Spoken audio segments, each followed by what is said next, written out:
Cuenta la leyenda que en 1918, en una feria de diversiones, se realizó un concurso de imitadores de Charlie Chaplin. Según cuentan, Charlie Chaplin, que muy convenientemente pasaba por allí, decidió presentarse él mismo al concurso, con tan mala fortuna que salió tercero o 20º, dependiendo de quién cuente la historia. Y en este caso, quien cuenta la historia es esencial, porque no existe testimonio de ningún testigo ocular del hecho. Mary Pickford, estrella del cine mudo, aparentemente se lo contó como una anécdota graciosa a una tal Lady Desborough, una dama de sociedad inglesa que daba fiestas ante celebridades de la época. El marido de ella, Lord Desborough, después quiso resultar divertido en una cena y le contó la anécdota a una veintena de invitados. Y a partir de ese momento, esa historia causó sensación.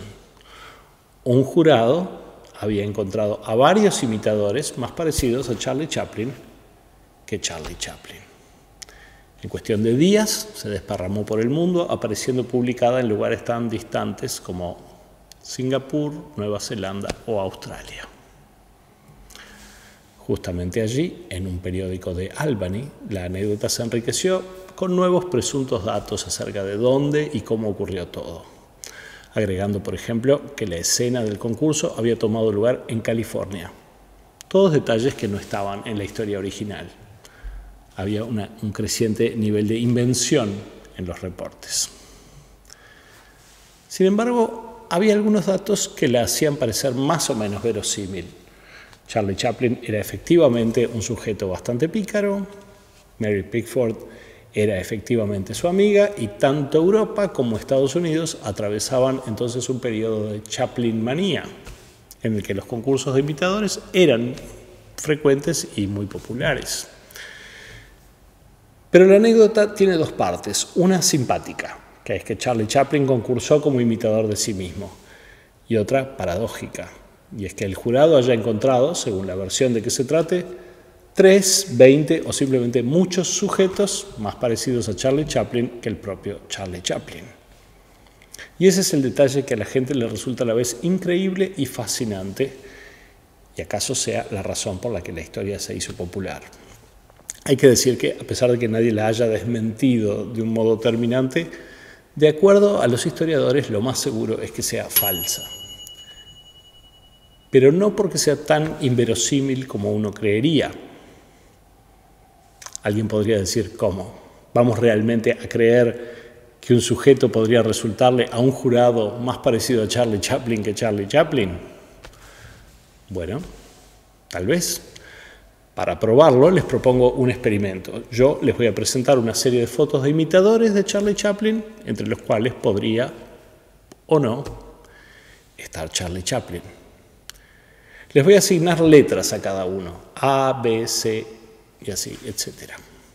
Seleccionen 2 o 3 sujetos que les parezcan buenos candidatos a ser el verdadero Charlie Chaplin y recuerden su letra. Denles un puntaje del 1 al 10 en función del parecido que tengan con el actor real. 10 sería, si es que estuviera incluido en la lista, el verdadero Charlie Chaplin, y un completo desconocido merecería apenas un 1. Califíquenlos de esa manera, según vayan apareciendo, y recuerden la letra. ¿Están preparados? Aquí van.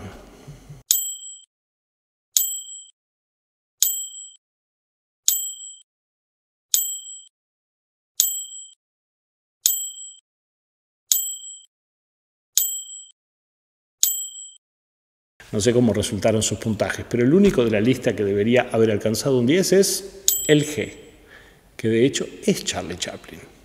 Si acaso alguien no le dio el puntaje más alto, podría decir, pero esto es trampa.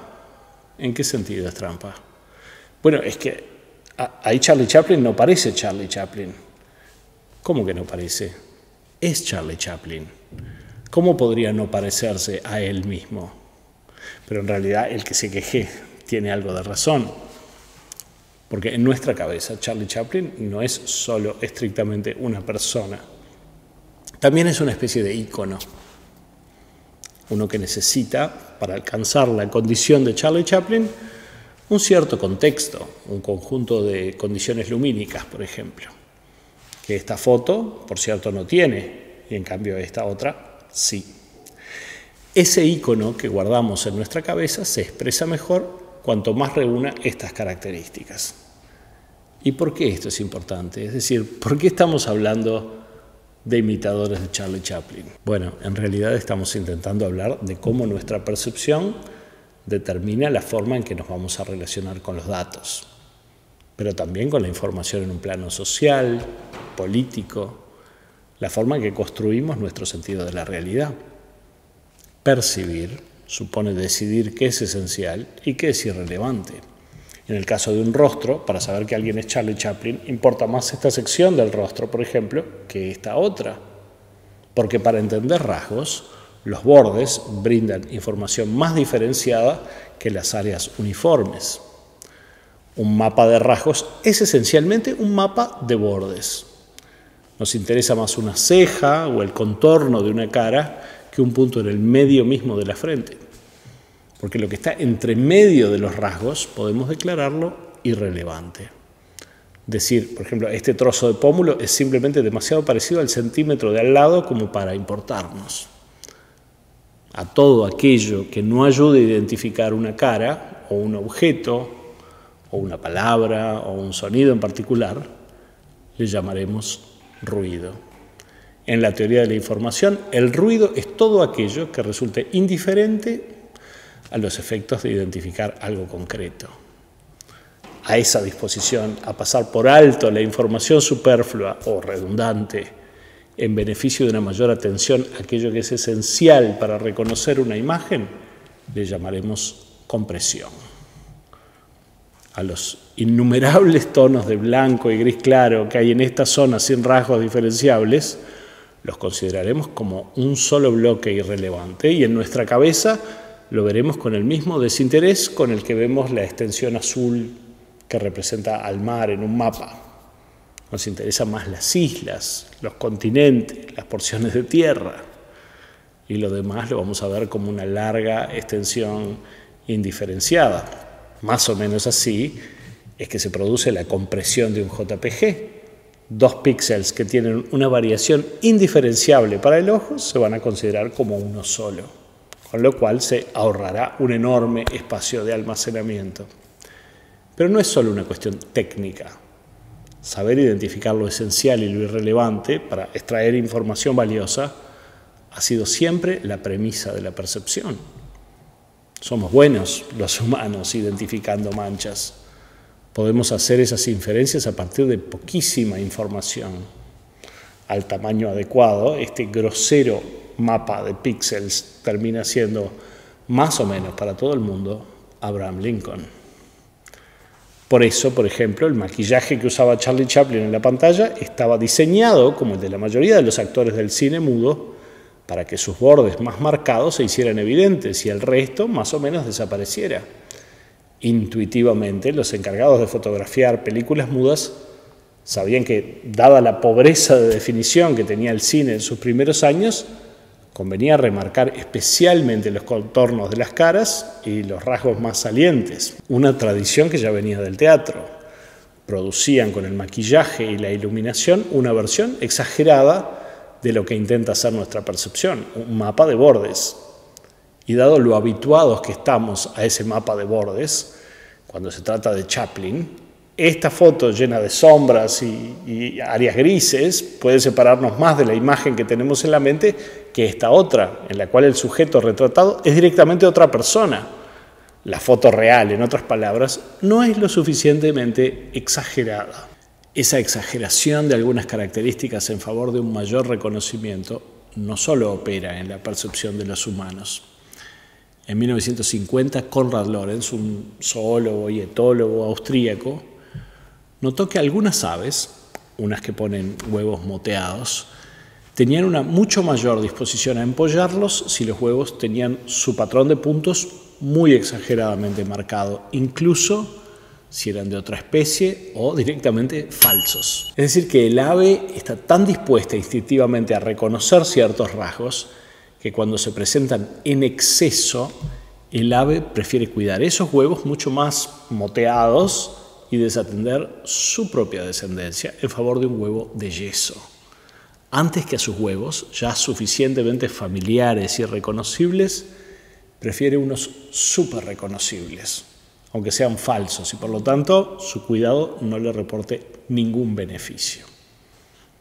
El etólogo Nico Tinbergen, holandés, descubrió que los polluelos de una especie particular de gaviota, que tienen un punto rojo en el pico, identifican ese punto rojo como el lugar donde deben dirigir sus picos para recibir comida de la madre.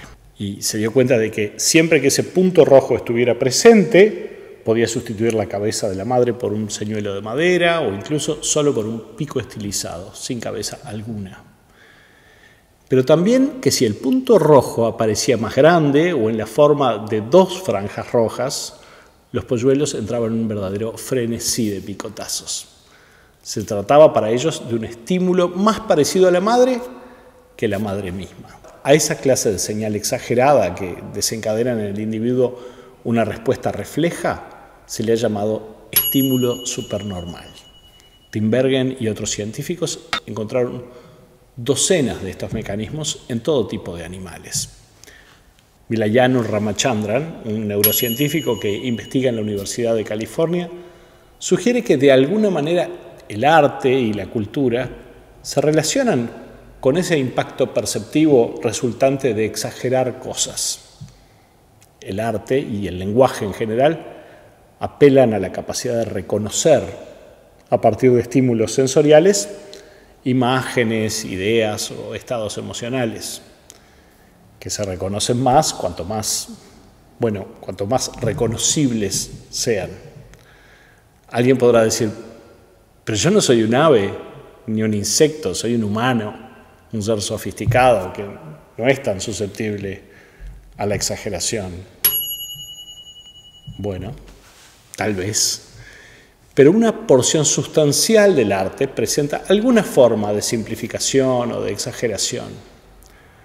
La intención de capturar la esencia y dejar de lado lo superfluo apunta justamente a la misma aspiración de separar la información del ruido, estilizar, sintetizar una idea, darle énfasis a algo, implica poner de relieve una porción de lo que se presenta en desmedro de lo superfluo.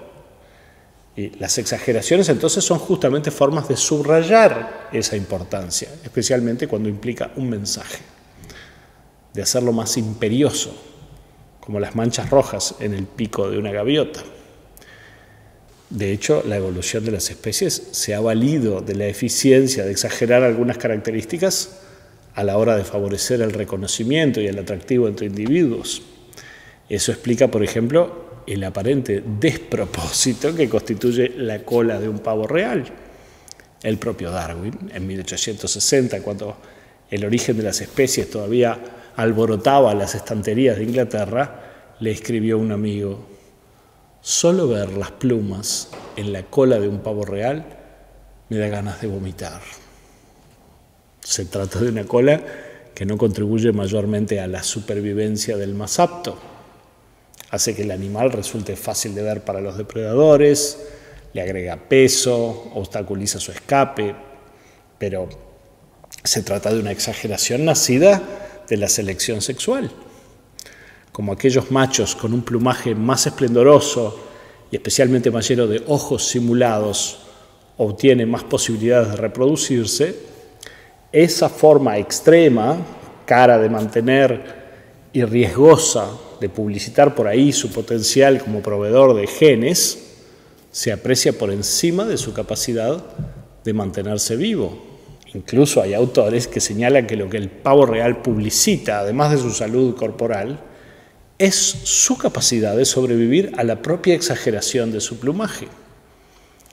La naturaleza está llena de esos ejemplos extremos nacidos de la selección sexual y que favorecen respuestas supernormales, como la de los picos artificialmente coloridos o los huevos de yeso.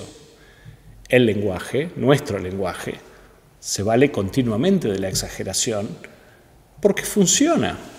Queremos producir respuestas, motivar acciones, generar en el otro conductas concretas, favores, colaboración. Y entonces intentamos ser lo más contundentes que nos sea posible. Queremos que el otro vea las cosas como nosotros las vemos, que reconozca los mismos patrones, es decir, que vea el punto rojo y picotee. Intuitivamente sabemos que nadie cuenta con todo el tiempo del mundo para decidir si alguien es o no Charlie Chaplin. El cerebro tiene que encargarse de que su dueño sobreviva. Y por lo tanto, si tiene que decidir si eso que tenemos enfrente es o no un tigre, lo va a hacer a una velocidad que nos permita salir corriendo. De modo que, por lo general, nuestra búsqueda de patrones y nuestro veredicto final va a tomar lugar en milisegundos. Así que al hablar o al emitir mensajes visuales, intentamos, consciente o inconscientemente, reclutar esa disposición de las personas a decidirse rápidamente acerca de si algo es algo. Porque queremos que concuerden con nuestro punto de vista. No porque seamos arteros, sino porque somos humanos. El problema es que una vez que decidimos que algo es algo, vamos a hacer un experimento. ¿Qué ves en la siguiente imagen? Dale una buena ojeada, tratando de identificar algo en ella. ¿Encontraste algo? La mayoría de la gente identifica al cabo de unos segundos un perro. No importa si no lo encontraste. Hay un porcentaje de gente que no lo ve y no hay razones para visitar al neurólogo por eso. El perro es este que está acá. El problema que se presenta es que una vez que hemos visto el perro, se hace imposible desverlo. Esto pasa a ser básicamente la foto de un perro. Una vez que se define como la imagen de un perro, perdemos interés en tipificar el resto de la escena. Hemos logrado extraer la señal del ruido, en este caso el perro. Y la información que rodea al perro pasa a ser simplemente el fondo. Todo esto que hay por acá y por acá no nos importa mayormente. Fuera de un simposio artístico, muy poca gente describiría esta foto como una muestra de la forma en que los volúmenes del terreno distorsionan la sombra de unas hojas. No. Esta es la foto de un perro. ¿Y acaso eso sea porque los seres que a lo largo de millones de años no extrajeron de una escena como esta la clara imagen de un perro, no vivieron para contarlo? No son nuestros antepasados. Nosotros descendemos de los que pudieron identificar al vuelo a un depredador, a una presa, a una fruta, a un refugio y desprenderse del resto. Hay una anécdota según la cual el Papa Julio II le preguntó asombrado a Miguel Ángel cómo es que había logrado esculpir la estatua del David. Según cuenta la leyenda, Miguel Ángel, que al terminar la obra tenía apenas 29 años, respondió: bueno, yo tomé un gran trozo de mármol y con un cincel removí todo lo que no fuera el David. Linda historia, lamentablemente también falsa, según dicen algunos historiadores. Pero la razón por la que esa respuesta, apócrifa o no, de Miguel Ángel interesa a esta charla es que describe muy bien lo que hace la percepción, es decir, tomar una escena y remover todo aquello que no parezca algo, es decir, lo que no resulte informativo. Y a eso que terminamos por desechar, es decir, a los pedacitos de piedra que no forman parte del David, le llamamos exformación. El cerebro recibe aparentemente 11 millones de bits de información sensorial por segundo, 10 de los cuales provienen solo de la vista, 11 millones. Pero según sugiere la evidencia del laboratorio, la conciencia es capaz de incorporar, cuando hace una tarea secuencial como leer, hasta 20 bits por segundo. Todo el resto de esos millones de bits se procesa de un modo inconsciente. a los efectos de la conciencia es pura exformación. Millones y millones de pedacitos descartados a cincel. Es muy probable que durante toda esta charla no hayas pensado ni una sola vez en la parte trasera de tus orejas. Ahora sí, ahora que lo mencioné, sí, naturalmente, ni prestado atención explícitamente a lo que sienten las plantas de tus pies, a pesar de que ninguna de esas zonas ha dejado de enviarte información ni por un segundo. Tu atención estaba simplemente puesta en otra cosa. La enorme mayoría de lo que llega a nuestros sentidos debe percibirse para poder ser procesado por la conciencia. Es decir, ser de alguna forma identificado.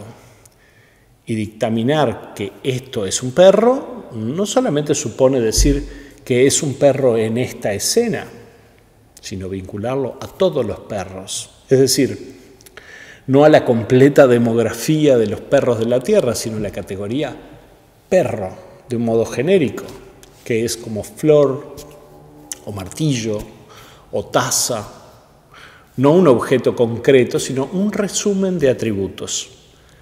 Valernos de esos resúmenes nos permite prescindir de la enorme mayoría de lo que pasa. Allí radica el principal beneficio de tener un aparato perceptivo y también uno de sus riesgos, porque cuando Charlie Chaplin se parece a esto, también se parece a esto otro, aunque las dos cosas representadas no sean próximas en ningún aspecto, o incluso puedan considerarse hasta opuestas. El propio Chaplin, que era lúcido acerca del parecido de su ícono y el del líder nazi, se valió de esa ambigüedad visual en la película El Gran Dictador, donde generó una especie de mezcla irónica y demoledora de las dos imágenes. Y allí está el punto al que quería llegar. Percibir es simplificar, declarar que algo es una cosa, una, en vez de 1000 cosas o de 1.000.000 de cosas, una. Y comunicar es sintetizar, subrayar, exagerar. Entonces, cuando tipificamos algo frente a otro, estamos apelando también a su disposición a rotular y a servirse de la exageración propia y ajena. Mike Goodwin, un abogado, enunció en 1991 una ley un poco informal que es más vigente hoy que en el momento en que fue formulada. La ley de Goodwin, y que dice así: a medida que una discusión online se alarga, la posibilidad de que aparezca una comparación en la que se mencione a Hitler o a los nazis tiende a 1. ¿Por qué preferimos referirnos a las cosas, a los fenómenos o a las ideas en términos extremos? Bueno, porque tenemos una larga historia natural de simplificación, de exageración.